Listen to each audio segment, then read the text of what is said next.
MVP odds. Jalen Brunson is still your 2026 Finals MVP betting favorite at DraftKings Sportsbook. Brunson is looking to become the fourth second-round draft pick to win Finals MVP after Nikola Jokic, Dennis Johnson, and Willis Reed.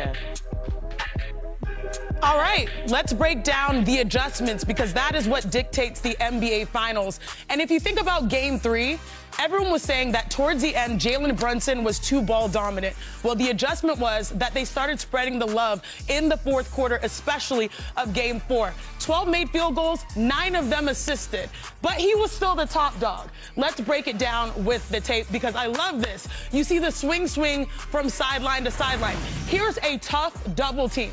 Brunson, he's gonna give it up. This is Game 4. The ball moves to the other side.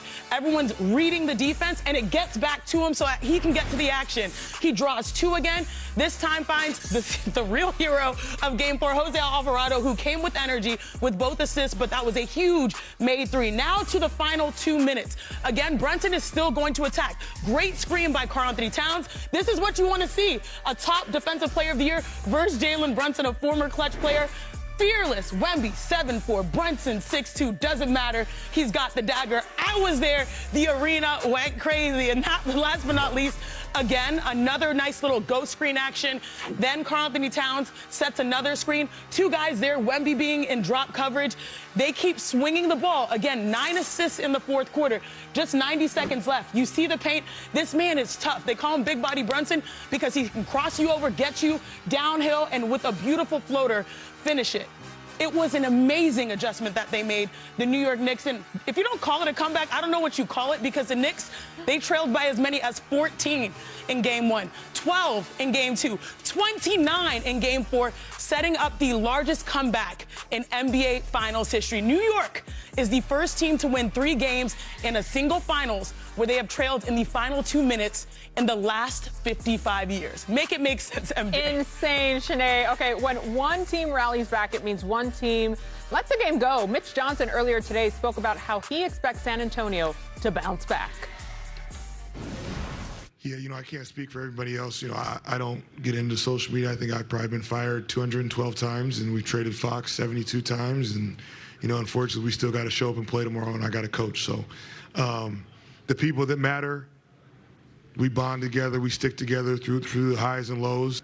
And we lost a tough game in the finals that we had a lot to do with in terms of we had control to walk that thing down. And that's what comes with the job. That's not more or less. People have their opinions, say what they say. I don't care. I care what the people that matter in our building and our organization in that locker room, that they know how I feel, and I hear them and how they feel.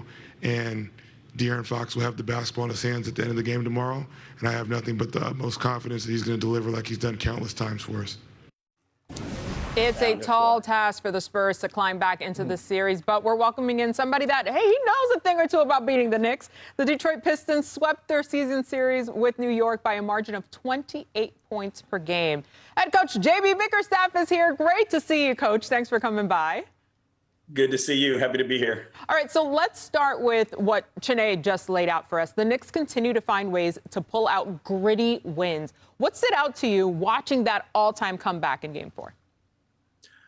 Just their poise. You look at that team and you look at a team that was never rattled. Typically, when you get down like that, if you don't have a team that's together, if you don't have a team that's been through, these experiences, and I think, them losing to the Pacers last year, feeling that hurt, understanding what it's going to take in order to get to the next level, they learned from it. They came together.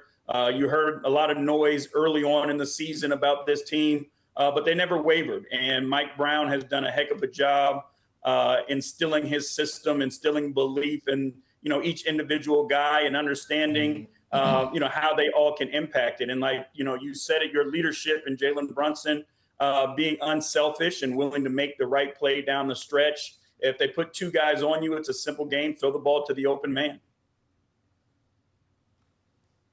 Coach, listen, now on the other side of things, when you have a comeback or you have a collapse the way that the Spurs did, all the experts come out of the woodworks, right? You have everybody that's going to voice their opinion, and obviously we just heard Mitch Johnson, talk about he's been fired probably 200 and plus times on social media, and De'Aaron Fox has been, traded 70 plus times. One, how do you feel like when it comes to the criticism of Mitch Johnson? Well, let me, first of all, and I appreciate you bringing that up, Perk. The job that Mitch has done has been phenomenal. You look at how many circumstances and times in coaching where you have to take over for someone like Greg Popovich and being the next coach. Typically, it doesn't work out well for you. So for him to be in his first full year coaching this young team and helping them get to the finals says a lot about his ability to coach the team, his ability to bring team together. You look at his schemes and how he put together and his staff built that defense with Wemby and what they do to protect him and how they keep him low and the communication that they have to have because of all the switching that they do. That defense isn't easy to run. It's not easy to execute. And it takes a really good coach and good players to be able to instill that type of system that's brought them all the way to the finals. And, coaches, we have to be held accountable as well, and we understand what comes with it. But some of the things that have been said about Mitch and his team and the job that he's done, in my opinion, crosses the line, especially things that come from people who understand how difficult it is to do that job. If you want to criticize a coach, fine, but there's certain words that people are using now that other people are looking to weaponize, and they want to weaponize those words and use them against coaches, NBA players, and whoever it may be. So we have to be very careful about our choice of words and making sure that we're, again, being critical, but not making it personal. And some of this stuff, I believe, gives people an outlet to make it personal. Now, Coach, we know that Mitch Johnson and his staff are really going to try and turn the page as quickly as possible here. What levers do you think the Spurs can pull to get back into the series? Well, again, they've given themselves opportunity, right? They've had leads in all of these games and had opportunity, to win these games in tough situations. So, the hope for them is there's 3 more games out there. So if you're the coach of that team, you're instilling confidence in what your team is capable of. You're instilling confidence in what the individual players on your team are capable of because it's gotten you here. There's not some dramatic change that needs to happen between now and, the next game. It's what can we do and what do we do when we're at our best? Let's go out, do that for 48 minutes, give ourselves a chance to move on, bring the series back to New York and see if we can pull it off there. So, again, they're a very talented team, a young team, right? But a really well-coached team and a group that's put themselves in position that, all of us want to be in. So credit to the Spurs, their organization, their coaching staff, and their players for the work and time that they've put in to get here. Tremendous. Coach, thank you so much for your time. Oh, go ahead, Perk. Go for it. Coach JB, listen. I know how hard it is to get young guys to buy in to being stars in their role to even get to this point. And De'Aaron Fox has been taking a lot of criticism that I feel that's not warranted. This is his first time on the stage and people are playing the blame game. If you're in that locker room, what is your message to D Fox to keep him motivated and keep him going? It's just simple. We love you and we need you. We understand what his talents are and how good he's been as an all-star before, as a floor leader, as a floor general.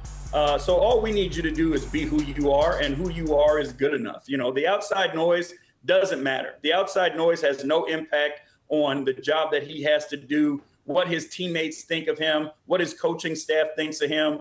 So again, like I said, you're hoping for 3 more games. So how do we get the best out of him? By showing him love, by showing him support, obviously, helping him see the things that are going to be in front of him. If there's adjustments and tactics you need to make, giving him the keys to those, but believe in him, show him support because he's earned it. He's a heck of a player and a heck of a teammate that we've all seen. So keep pouring into him, give him confidence, and let him go out and be his best.